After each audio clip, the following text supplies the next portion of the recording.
Hi everyone, and with me is Dr. Sushant, and huge congratulations to you, Dr. Sushant, on scoring rank 9 in the NEET PG exam 2022. So, Sushant, how are you feeling, guy? Thank you, sir. I'm feeling elated. Sushant, as expected. So, the NEET result was not supposed to exactly come right now, but that suddenly the result has come, and I'm very sure that the adrenaline level should be very, very high right now, है ना? Yes, sir.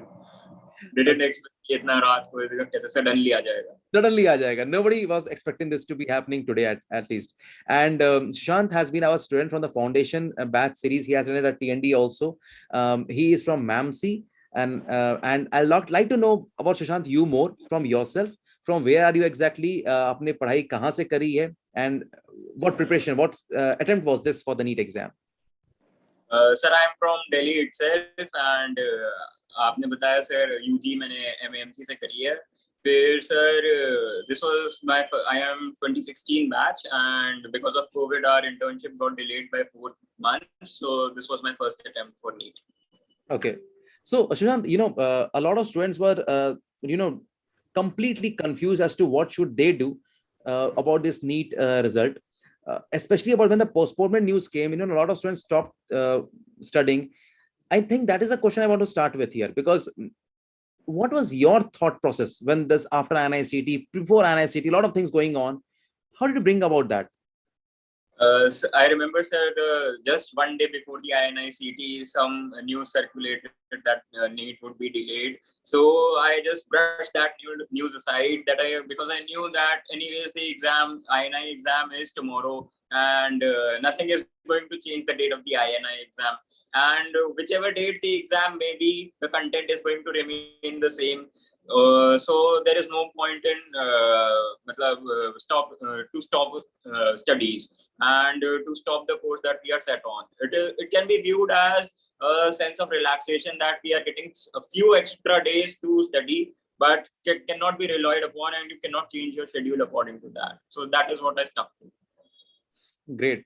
Sushant, so this year NEET paper, what was your impression? Was it tough? Was it moderate? Was it easy? What was your impression about it? Sir, I think the NEET paper this time was a bit on the easier side, I think. Okay, so because you might have given a lot of GT, so GT so it was easy, right? Yes, sir. Okay. It was a cakewalk as compared to GT. Wow. That's a real statement that any student would like to tell, because the main exam was easier than a grand test, and that is the reason that we actually give a grand test. So Sushant, let's talk about your preparation strategy.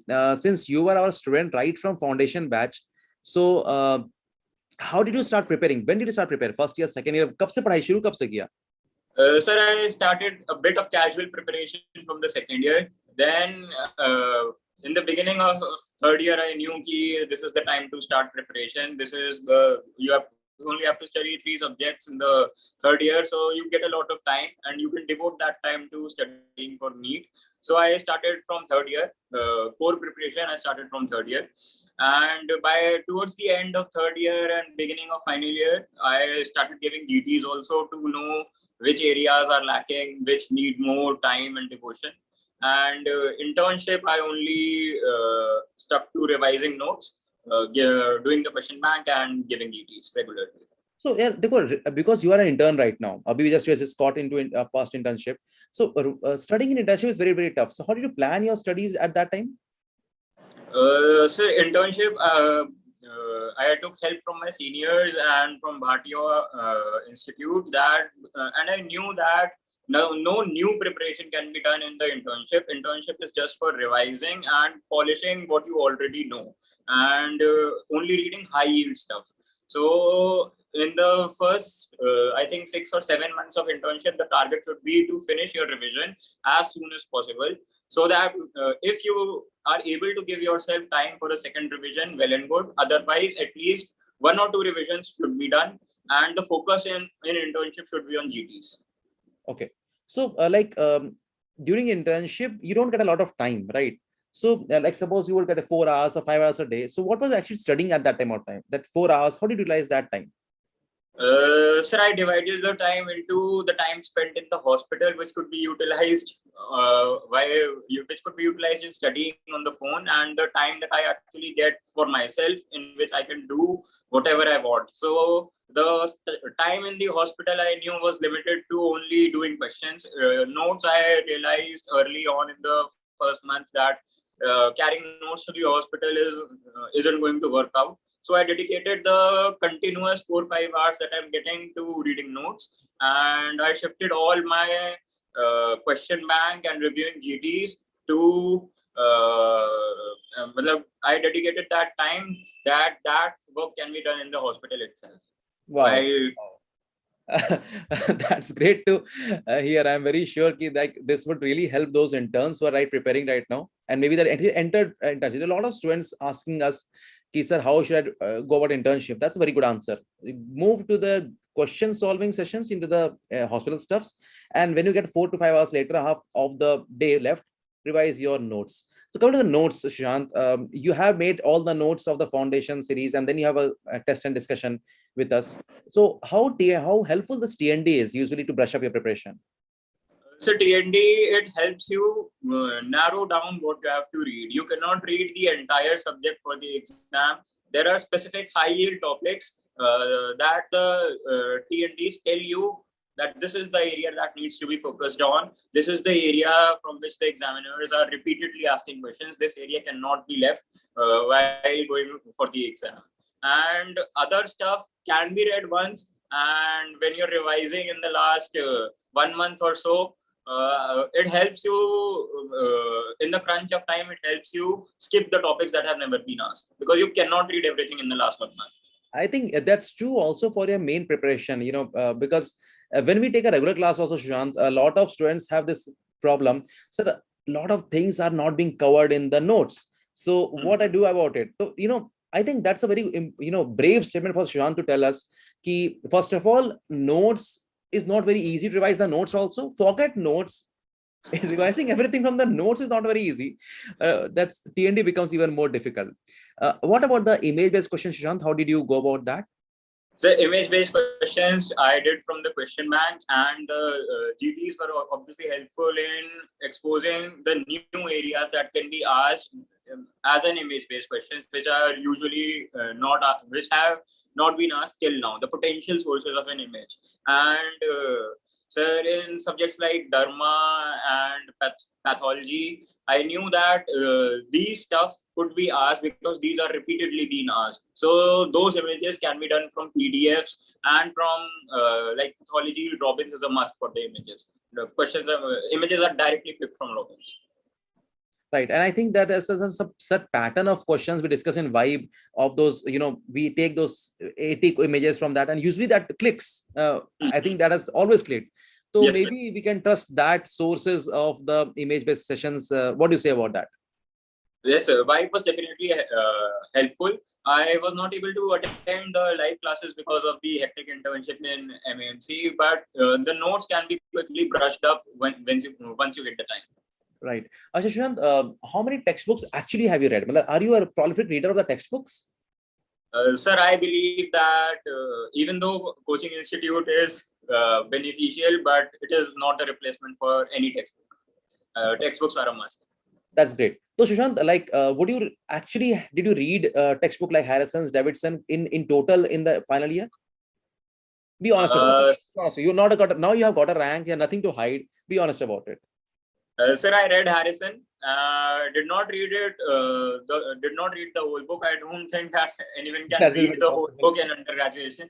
I read the selected topics, the high yield stuff, and especially I did not read Harrison from an MCQ point of view. I read it from the concept building point of view, and I found it that it is helpful for those who dedicate a significant amount of their time in the final year for it. But still, I believe that it is not necessary to read Harrison. Davidson is also a good enough book for UGs. Great. I think that's a very true statement. Students who are actually running after Harrison's, reading Harrison's, students are running after reading, I'll say, Belly and Love. They must realize that at some point of time, you have to stick into the most high-linked stuffs. So when you attend a class, you get into know what highlighting stuffs are there. And when you don't get an exact idea and the concept of that in the class, then go back and read the textbook. But reading textbook in total from cover to cover, even though it's very good thing to say, but it's not really possible, and nobody does that. Yes, sir. Especially I can say for Harrison, reading the book, the total book in UG, I don't think that is possible. There's a very interesting question being asked to you, Sushant. How did you study the subject of least interest? I think that goes to biochemistry and PSM. I'm very sorry, it might be pathology also. I don't know. So, in contrast to most people, I found biochemistry a bit logical. I did not have problem in studying biochemistry. The least exciting subject for me, I think, was forensic medicine. I did not get what the subject was talking about. I read it from only an exam point of view. And I thought that a lot of stuff in there in forensic was ratta wala stuff that you just have to mug up and vomit on the day of the exam. So I used to read forensic many times. I read forensic much more than total number of times that I read forensic was more than the times I read medicine. So I think that is answering your query. The question was, how did you read the subject of least interest? He read it more than number of times than what he liked the subject. So that is what made his subject not easy or tough. Just make it every subject equal. Acha, Sushant, so tell me, how did you go about this year's NEET exam? How many attempts did you give? Sir, I left only one question. 199. Yes, sir. And what's the score? Score, I think, sir, was 686. 686. So that makes around roughly around 25 questions wrong, around 25, right?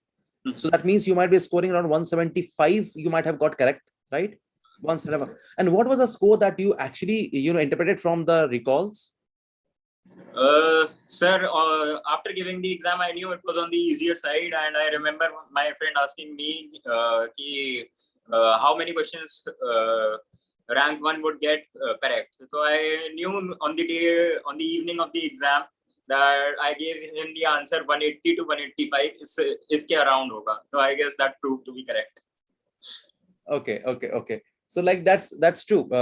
And what did you do about those questions which you had no idea at all? I think there are 2 or 3, 5 questions, something like that. Yes, completely sir. Factual. Yes, sir. I think one question I was not able to deduce anything heads or tails of the question. That was the question I left. In the other, I think 5 or 6 such questions, I was able to eliminate at least one option. And then I deduced my way to somehow get to eliminate one more. If I am able to eliminate 2 options, then it is, even if I mark 4 questions, by luck, I know that overall I will gain marks, I will not lose. I think that's a brave thing to do. Very true. Sushant, so just a few other last few questions. First of all, how many revisions are needed? But there's one question. And any strategy for someone who is starting preparation right from the 3rd year itself? So what was the first question? Was how many revisions are needed before the actual exam? One, primary reading, obviously, when you're making the notes and you're going through the textbook, and then revisions.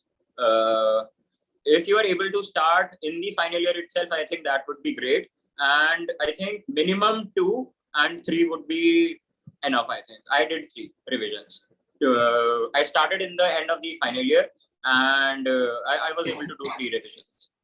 Okay, so you actually revised it thrice. And how did you plan your revision in the internship?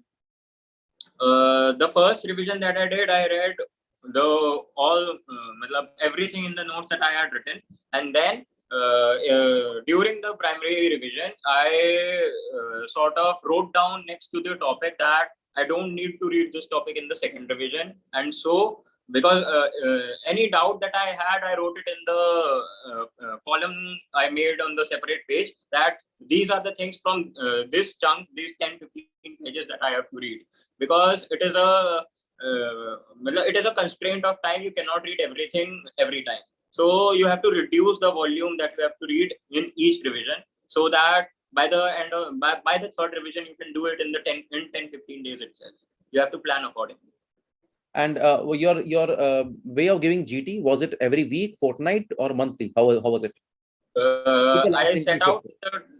I set out with the target of 1 GT per month in the beginning of internship. I could stick to it only for 2 months, and then I wasn't able to give GTs for, I think, 4 or 5 months at all. Then I realized that I had missed out a lot, and my rank in the GT that I gave after 4 or 5 months showed me that this area cannot be neglected at all. So I tried to give it once in 2 weeks, and by last month or so, 1 or 2 per week. 1 or 2 per week. Yes, sir. That was for how many months? For last 1 month.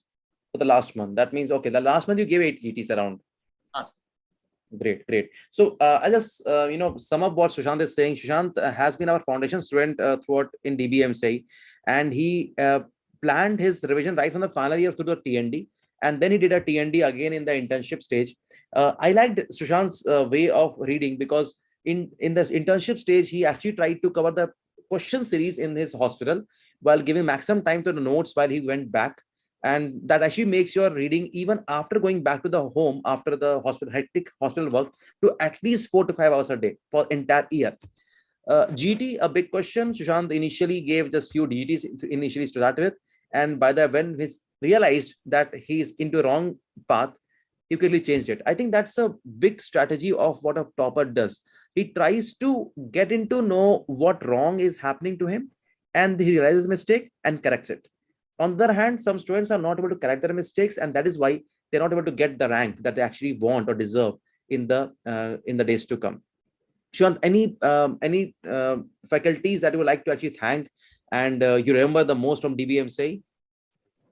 Sir, yourself, Praveen sir from pathology, Thamim sir, Jay sir, and Rajat Jain sir. So great. And did you prepare Ashwini sir also, alone? sir. Did you prepare alone, Sushant, and or you with some friends? Majority preparation was done alone, but few things, discussions here and there with friends during hospital, during clinical rotations in third year and final year, that also helped. I think internship definitely helps when it gives you the clinical exposure, and some questions are directly asked from I felt were directly asked from internship, which weren't there in the notes. When you have a basic idea of all the things in the notes, then you can build upon your notes by adding some things. But that doesn't mean that you neglect your notes and then keep on adding some things. That basic thing is notes. You add up with the TND, you add up with the internship, you add up with the GTs, you add up with the images questions, but the base should be correct. Only then you can achieve a rank that you actually want or deserve. Thank you, Shant, for talking for us, and big congratulations to you. I am very sure that you will perform best in the interest of your society and the hospital and the patients who are waiting for you. You made really yourself, your parents proud, all of us proud, and this will really go a long way in achieving the dream that you have planned for in the years to come. Thank you, sir. Thanks a lot, Sushant. Thank you.